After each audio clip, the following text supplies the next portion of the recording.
चलो भाई देखो अब मैं क्या करता हूँ। सुरेंद्र राजपूत, हिंदुस्तान पर राज करने वाली सबसे पुरानी राजनीतिक पार्टी के प्रवक्ता के तौर पर आज आप पाकिस्तान से क्या कहना चाहेंगे? सुरेंद्र राजपूत, आपकी बात। वाह बेटा, लगता है तुम गू खा के ही मानोगे। हिंदुस्तान एकजुट था, एकजुट है और एकजुट रहेगा। पाकिस्तान के जो मंसूबे हैं हिंदुस्तान को हिंदू मुसलमान में डिवाइड करने के, जो वहां पर धर्म पूछ करके गोली मारी गई, उसका भी करारा जवाब हमारे यहां के लोगों ने दिया, चंद लोगों को छोड़ करके। उस पर भी मैं आऊंगा। हमारे साथ बहुत स्पष्ट है, पाकिस्तान को हम बहुत स्पष्ट और कड़ा संदेश देना चाहते हैं और पूरा कड़ा संदेश राहुल गांधी जी आज कश्मीर में हैं।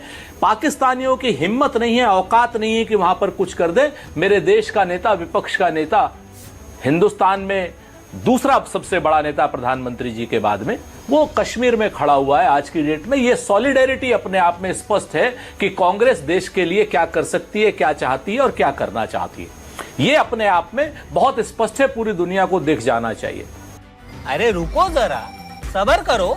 कल सर्वदलीय बैठक हुई। सर्वदलीय बैठक में सर्वमति से, सर्वानुमति से एक स्वर में सरकार के साथ हम खड़े नजर आए और हम सरकार के साथ, सरकार के एक एक स्टैंड पर पूरी तरीके से खड़े हैं और हम ये कह रहे हैं पाकिस्तान से कि अभी गनीमत है सब्र मेरा, अभी लबालब भरा नहीं हूं। और वो मुझको मुर्दा समझ रहा है, उससे कह दो मरा नहीं हूं। और वो कह रहा है कई दिनों से खत्म कर दूंगा नस्ल तेरी, है उसकी आदत डरा रहा है मेरी फितरत डरा नहीं।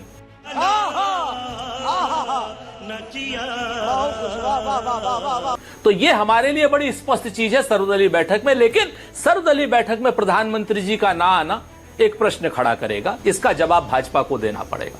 क्या ट्रेन को हरी झंडी दिखाना ज्यादा जरूरी है सर्वदलीय बैठक में ना आने से?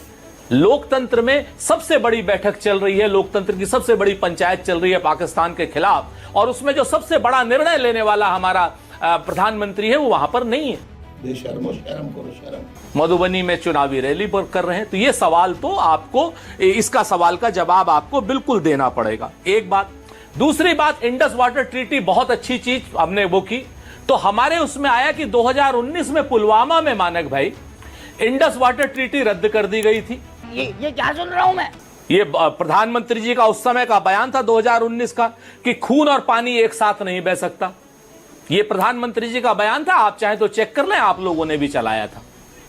तो इंडस वाटर ट्रीटी का दोबारा रिस्टोर हुई। जब वो उस समय रद्द कर दी गई थी तो उसके बाद रिस्टोर कब हुई? क्या नाम हमारे मीडिया के साथियों को बताना चाहिए था या नहीं बताना चाहिए था? अरे बाप रे, ये तो धोती खोल रहा है। ये जरूर बताया जाना चाहिए।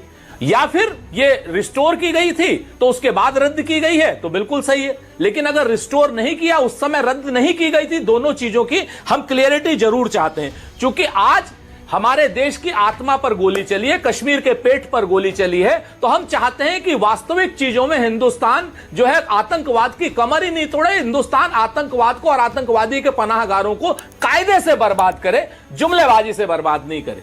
क्या बढ़िया था गुरु।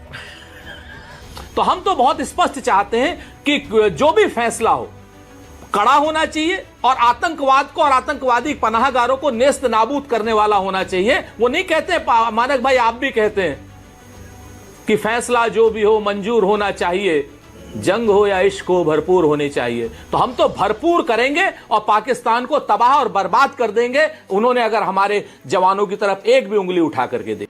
शाबाश बेटा, बहुत बढ़िया। इस वीडियो के सामने आने के बाद सवाल तो बनता ही है, अगर हम करें तो करें क्या, बोले तो बोले क्या। वाह मोदी जी, वाह वाह।